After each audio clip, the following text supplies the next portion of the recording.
Terima kasih pemirsa Anda masih bersama kami. Pemirsa, sains atau ilmu pengetahuan terbukti mampu memajukan kehidupan manusia dan bangsa di tengah situasi dunia yang fluktuatif, seperti perubahan iklim, pertambahan populasi, krisis pangan, dan kesehatan global. Inovasi berbasis sains dan teknologi dibutuhkan untuk menjawab tantangan di berbagai bidang. Dibutuhkan kontribusi akademisi untuk menerjemahkan sains dan riset menjadi inovasi yang memajukan Indonesia. Pertanyaan besarnya kemudian mau dibawa kemana masa depan sains Indonesia?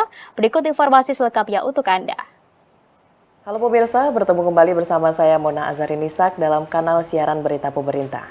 Pemirsa, sains atau ilmu pengetahuan terbukti mampu meningkatkan kehidupan manusia dan juga bangsa. Di tengah kehidupan saat ini tentunya konflik di berbagai situasi global mulai dari pertambahan populasi, perubahan iklim, lalu ada krisis pangan dan juga kesehatan global. Di sini tentunya inovasi berbasis sains dan teknologi sangat dibutuhkan untuk menghadapi berbagai tantangan tersebut. Dan pemirsa, dibutuhkan kontribusi akademis untuk menerjemahkan sains dan riset menjadi inovasi yang memajukan Indonesia. Namun pemirsa, pertanyaan besarnya adalah akan dibawa kemana riset dan juga teknologi Indonesia ini. Dan untuk membahasnya pemirsa, saat ini kita sudah bersama langsung dengan Menteri Pendidikan Tinggi, Sains dan Teknologi Bapak Profesor Satrio Sumantri Brojonegoro. Pak Menteri, apa kabar? Baik. Terima kasih. Saya juga terima kasih Pak, tadi Pak kita dari Komdiji bisa ada kesempatan untuk langsung berdiskusi bersama dengan ujung tombaknya Kementerian Pendidikan Tinggi, Sains dan juga Teknologi. Sebelumnya kita ucapkan selamat dulu Pak untuk jabatan saat ini, beban baru tentunya pendidikan di Indonesia, banyak sekali sektor-sektor dan juga PR besarnya begitu Pak Menteri. Dan sebelum kita bahas yang berat-berat ini Pak, kita bahas yang santai-santai dulu. Kita tahu bahwa Pak Menteri sudah banyak berkontribusi dalam proyek penelitian dan pengembangan sains teknologi baik di Indonesia ataupun di taraf internasional. Sejauh ini dan Bapak juga telah berkontribusi dalam keberhasilan dari Triple Helix, kerjasama antara pemerintah, universitas, dan juga industri nasional. Dari berbagai pengalaman yang telah Bapak lakukan itu, bagaimana Bapak melihat perjalanan sains dan riset yang ada di Indonesia? Apa tantangan ini Pak Menteri? Baik, selama ini memang kami yang menggeluti bidang sains teknologi, para periset, para ilmuwan, para akademisi sudah berjuang sangat gigih dan keras untuk memajukan ilmu pengetahuan dan teknologi di Indonesia, baik melalui penyiapan sumber daya manusia atau talenta yang kita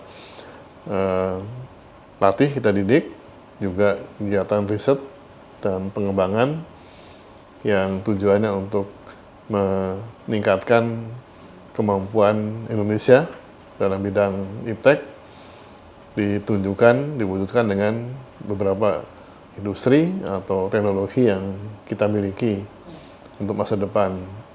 Dan juga melalui berbagai macam kegiatan, entah lewat publikasi, lewat diseminasi pada masyarakat, pada juga internasional, supaya Indonesia juga mendapatkan pengakuan sebagai negara yang sedang mengembangkan kemampuan iptek atau sains dan teknologi.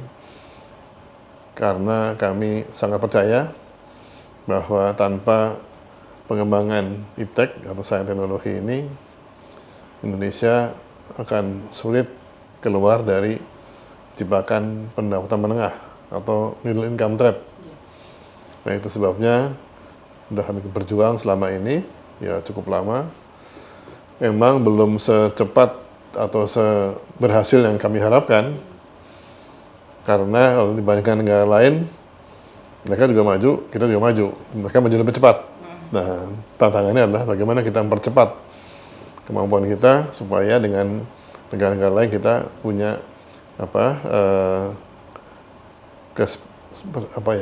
persaingan yang memadai lah. Artinya dengan mereka kita juga nggak terlalu jauh tertinggal. Jadi kita bisa juga mengembangkan Indonesia sebagai negara. Nantinya kan maunya 2045 Indonesia emas.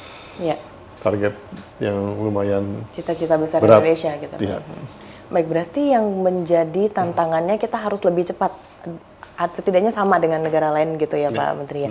Nah, sejauh ini kalau Bapak tadi sudah melakukan berbagai upaya bersama dengan teman-teman dalam sektor pendidikan, riset dan juga teknologi, yang menjadi kunci yang harus kita pertahankan dan kita kembangkan nantinya untuk meningkatkan masa depan dari sains dan teknologi di Indonesia itu sebenarnya apa Pak, dari sektor mana? Kalau yang kita harus pertahankan terus adalah semangatnya.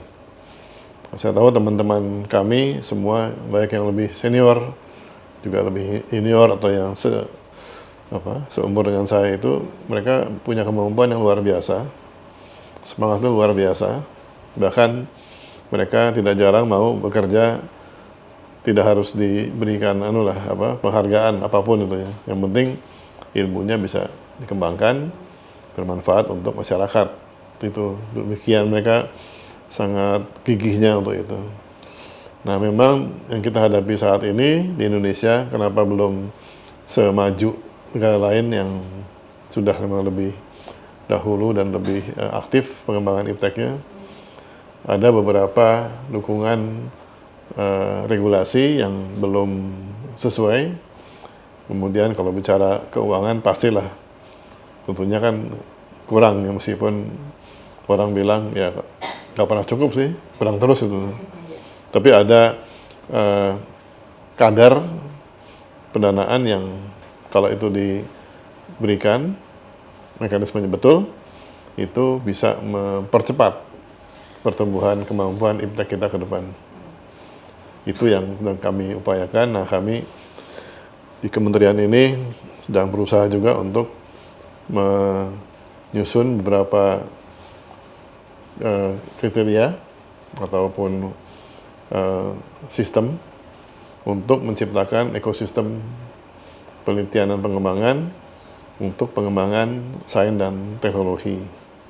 Salah satu yang kita ingin capai adalah kemampuan atau kemungkinan seorang peneliti itu atau akademisi, ilmuwan mempunyai kebebasan di dalam mengembangkan ilmu pengetahuannya itu. Itu yang masih belum kita dapat secara utuh itu. Kita sedang berjuang untuk itu. Kemudian kebebasan tersebut juga harus dibarengi dengan sistem pendanaan penelitian yang juga memiliki suatu keluasan fleksibilitas dalam penggunaannya, sehingga bisa lebih efektif untuk mencapai tujuan dari risetnya dia. Banyak berarti Pak ya tugas kita saat ini? Ya, memang itu udah lama juga sih, terus kita perjuangkan. Memang harus perlu waktu untuk meyakinkan masyarakat dalam hal ini.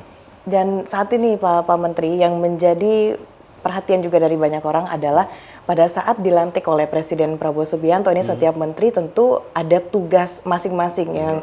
Nah, pada seorang Profesor Satrio pada saat disampaikan oleh Bapak Prabowo untuk mengemban amanah untuk posisi ini, apa sebenarnya Pak yang dibisikkan yang menjadi PR besar dari Presiden Prabowo untuk Pak Menteri sendiri? Ya, nggak dibisikkan sih, diomongin langsung. Bicara lumayan lantang juga. Jadi Indonesia harus di negara maju, di mana yang beliau ingin pastikan kita punya talenta sains teknologi yang handal, mampu bersaing secara global, dan dari situ kita mampu membangun Indonesia mencapai kondisi yang lebih maju supaya kita mencapai target Indonesia Emas 2045. Tapi lebih dari itu, sebetulnya beliau ingin kita punya SDM, talenta yang kuat, yang hebat itu lebih kepada untuk tanda petik ketahanan negara kita yang berdaulat.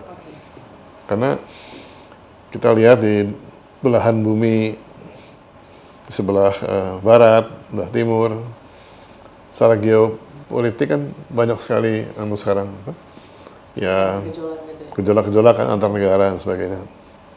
Bahkan yang cukup besar kan kita perhatikan antara Cina sama Amerika Serikat. Nah, kami berharap semua damai. Ya, Indonesia, Pak Presiden sudah mengatakan kita prinsipnya berdamai dengan semua negara di dunia ini. kita berteman dengan semuanya, kolaborasi dengan semuanya. Nah, tapi kan kita tidak bisa pastikan seperti itu. Jadi untuk bisa kita bertahan sebagai negara yang berdaulat, kita harus punya human capital atau talenta yang tangguh. Itu yang bisa membuat Indonesia ke depan itu survive. Jadi survival masalahnya. Jadi negara maju, itu tadi yang disampaikan. Baik, sekarang kita kembali lagi pada pengembangan dari riset dan juga teknologi, Pak Menteri. Di Indonesia ini, bukan hanya di Indonesia, tapi di berbagai negara, tentunya perguruan tinggi menjadi ujung tombak untuk pengembangan riset dan teknologi. Betul. Nah, berbicara mengenai hal ini, apa langkah yang akan dan telah diambil oleh pemerintah untuk bisa mengoptimalkan dari mendukung pembangunan nasional, kita lihat dari sektor masuknya dari perguruan tinggi ini, Pak? Ya, meskipun sudah selama ini kita kerjakan, sebagai perguruan tinggi kan punya tiga dharma. Dalam perguruan tinggi, yaitu penelitian, pendidikan, dan pengabdian masyarakat. Itu tiga dharma yang melekat di perguruan tinggi di Indonesia. Sudah kita kerjakan selama ini, dan untuk yang kami merah putih sekarang, ada penekanan, tadi karena untuk masalah Indonesia harus survive di dalam adanya kondisi geopolitik yang tidak terlalu aman, maka ada penekanan dari peran perguruan tinggi itu. Jadi kami sampaikan pada perguruan tinggi sekarang kita harapkan mereka fokus tetap dengan tiga dharmanya itu. Tiga dharma tetap, tapi dengan fokus lebih bagaimana mampu berdampak kepada masyarakat. Bagaimana perguruan tinggi mampu memberikan manfaat yang terbesar bagi masyarakat, sehingga keberadaannya itu menjadi satu yang signifikan, dan dengan itu masyarakatnya akan terdorong lebih baik, lebih maju, sehingga kita juga mampu menciptakan masyarakat yang tahan terhadap berbagai macam tantangan masa depan yang. Baik, berarti ini memang terlihat sangat besar sekali kontribusi dari perguruan tinggi gitu untuk perkembangan riset. Nah, ini masih berkaitan dengan apa sih kontribusi yang bisa dilakukan oleh perguruan tinggi dan juga upaya atau bantuan dari pemerintah, Pak Menteri. Dan kalau kita lihat saat ini makan bergizi gratis dan juga swasembada pangan ini merupakan dua dari beberapa program yang diprioritaskan oleh Presiden Prabowo Subianto. Sejauh ini bagaimana langkah kita untuk mendorong dan juga menyukseskan dari program ini melalui riset dan juga teknologi yang tentunya nanti akan dikelola juga oleh perguruan tinggi ini, Pak? Betul. Jadi kita lihat dulu ya, tujuannya ada makan bergizi, kan supaya anak-anak kita bisa belajar dengan baik.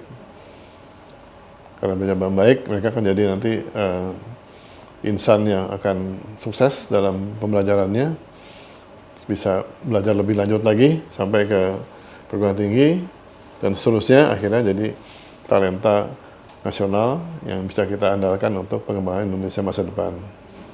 Nah, untuk makan bergizi, swasembada pangan itu juga satu target beliau, Pak Presiden. Indonesia harus punya ketahanan pangan supaya tidak tergantung kepada ekspor dari negara lain. Karena pangan kan kebutuhan pokok untuk bisa kita bertahan hidup. Nah, dalam hal ini perguruan tinggi punya kontribusi. Dalam hal swasembada pangan, mereka akan lebih banyak lagi kegiatan difokuskan kepada ketahanan pangan. Misalnya pengembangan bibit-bibit unggul baru yang lebih efektif, artinya lebih sering panen, tahan terhadap cuaca. Itu kan perlu penelitian perguruan tinggi. Mereka meriset, menemukan benih-benih yang lebih hebat lagi, tahan terhadap cuaca dan cepat atau produktif sekali dalam panen. Kemudian juga riset mengenai bagaimana pengolahan tanah yang sesuai dengan kebutuhan dari sebuah tanaman tertentu. Bagaimana tanah diolah atau ditangani dengan baik supaya tidak hilang kesuburan tanahnya itu. Bahkan bisa meningkat lagi dengan berbagai macam tindakan secara kimia maupun secara natural. Nah, samping itu juga untuk pangan, berbagai macam komoditi dicoba dikembangkan terus. Ya, kita lihat juga mana yang bisa dikembangkan dengan cepat, yang akhirnya kalau bisa kita mengurangi impor. Syukur-syukur meniadakan impor. Mungkin sulit, tapi paling tidak kita mengurangi impor. Jadi pangan kita teliti, baik cara penanamannya, panennya, termasuk nanti bagaimana pengamanan supaya tidak rusak tanaman tersebut, pangan tersebut, kalau di delivery atau dikirim ke tempat lain. Perlu juga teknologi yang dikembangkan. Intinya bagaimana kita untuk pangan ini bisa swasembada. Teman-teman di perguruan tinggi sudah banyak yang terlibat dengan penelitiannya, dengan pengabdian pada masyarakatnya, kemitraan dengan masyarakat untuk menciptakan kondisi kita pangannya itu cukup. Nah, untuk makan bergizi pun sama. Dipelajari bagaimana caranya mendapatkan satu menu makan bergizi yang relatif tidak terlalu mahal, tapi punya nilai gizi yang tinggi, dan dapat diproduksi dalam negeri. Kita manfaatkan semua potensi lokal, ya, tapi tentunya dengan kondisi protein dan sebagainya yang juga memenuhi syarat. Itu juga menumbuhkan penelitian tersendiri, bahkan juga di masyarakat ada satu ekonomi berputar, ya, di desa-desa atau di kabupaten, itu tiap daerah kan mengadakan makan bergizi supaya ya tersediaannya ada dan juga memutar roda ekonomi lokal di daerah. Iya, benar Pak Menteri, kalau kita lihat di tahun 2024 ini saja dari Kementerian Pertanian itu juga telah melakukan kerjasama baik itu dengan BRIN dan juga dengan Kementerian Pendidikan, inovasi pertanian begitu Pak ya. Dan kemarin kita juga sempat mendengarkan dari berbagai kalangan Kabinet Merah Putih bahwa katanya tahun 2025 nanti jumlah impor beras ke Indonesia itu akan dikurangi. Berarti ini sudah terlihat upaya kita sudah membuahkan hasil begitu, kita mampu dengan beras yang ada saat ini. Baik, Pak Menteri, tadi Bapak sudah menyinggung di awal bahwa riset dan inovasi pengembangan teknologi ini bisa membantu kita untuk cepat menuju Indonesia Emas 2045. Sejauh ini dengan berbagai upaya dan juga kebijakan yang akan dilakukan, ini seberapa optimis dari seorang Bapak terhadap pencapaian Indonesia Emas? Kalau lihat dari kemampuan teman-teman di perguruan tinggi, sangat optimis saya. Mereka itu saya katakan adalah pekerja keras yang tidak berpikir dapatnya berapa, tapi apa yang bisa dia kontribusikan pada negara bangsa.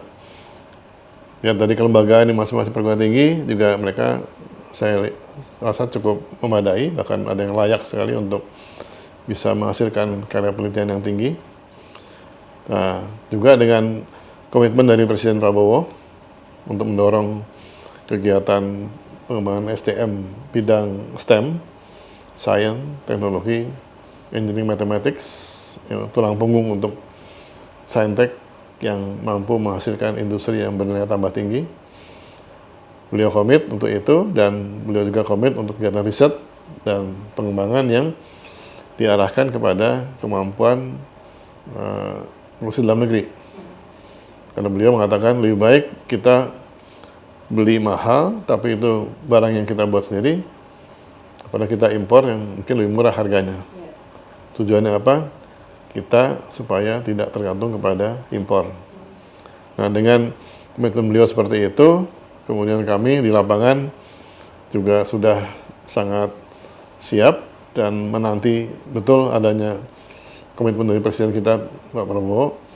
Harusnya itu satu yang bukan mustahil bisa dicapai tahun 2045 akhirnya, atau yang jangka pendek ya 2029 kita sudah adalah satu capaian-capaian yang mungkin intermediate ya sebelum capaian akhir nanti itu. Ini angin segar juga buat kita yang menonton tentu Pak ya, bahwa ini bisa secepatnya bisa terlaksana. Baik, berarti dari mahasiswa, dari orang perguruan tinggi dan dari ilmuwan lain itu dituntut untuk bisa menghasilkan pemikiran-pemikiran yang luar biasa. Kalau Pak Menteri ingat kembali beberapa saat yang lalu ada sorotan publik mengenai biaya kuliah di universitas. Pada saat itu salah satu universitas ini mahasiswanya sampai pinjol Pak Menteri ya, karena terlalu tinggi pembiayaan atau uang kuliah di universitas tersebut. Nah, berkaitan dengan hal ini bagaimana sebenarnya pemerintah bisa memastikan kepada masyarakat bahwa bisa mencukupi atau terjangkaunya pembiayaan di universitas negeri khususnya nih Pak Menteri? Kalau terjangkau kan relatif terhadap siapa yang menjangkau, ya kan? Berapa sih yang terjangkau itu kan relatif ya, tergantung dari kondisi ekonomi masyarakat masing-masing. Meskipun kami dalam peraturan yang ada di kementerian kan sudah mengatakan pada tiap perguruan tinggi negeri yang mendapat dari pemerintah dananya itu, dalam menentukan UKT mohon dilihat dari kondisi ekonomi daya beli masyarakat di wilayah masing-masing. Artinya jangan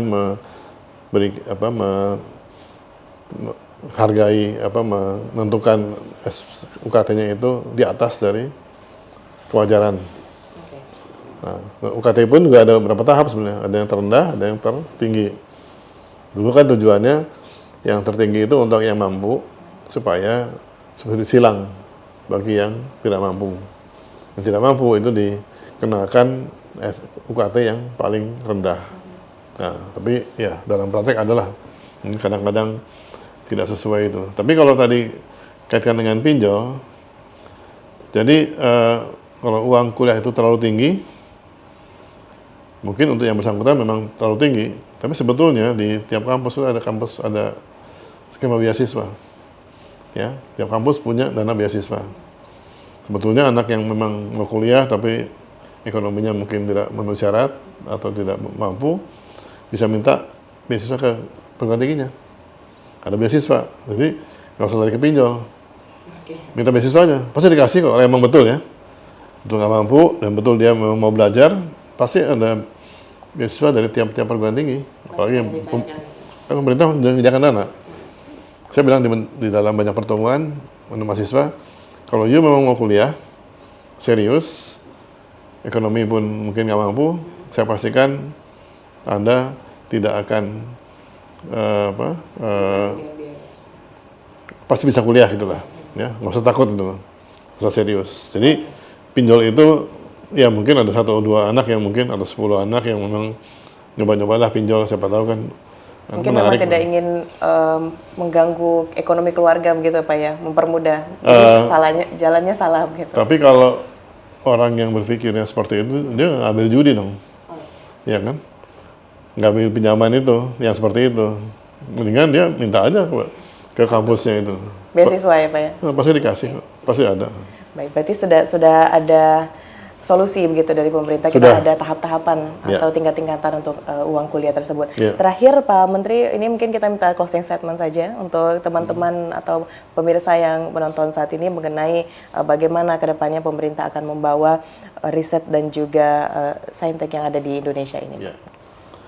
Jadi kami memang berupaya sungguh-sungguh di kementerian kita ini supaya Indonesia ke depan itu menjadi bangsa yang produktif. Bangsa yang mampu keluar dari jebakan pendapatan menengah, middle income trap. Dan kalau kita sudah produktif, maka kita akan mampu jadi negara maju. Dan ekonomi bisa tumbuh juga sampai 8% sesuai dengan yang diharapkan oleh Bapak Presiden.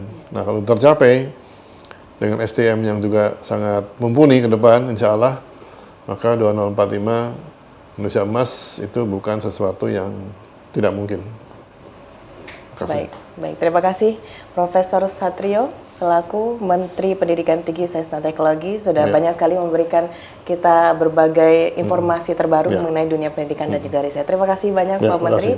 Dan pemirsa, itulah dialog khusus kita pada kali ini bersama dengan Menteri Pendidikan Tinggi, Sains dan Teknologi Bapak Profesor Satrio Sumantri Brojonegoro. Terima kasih bagi Anda yang telah menyaksikan. Terima kasih banyak ya Bapak. Terima kasih.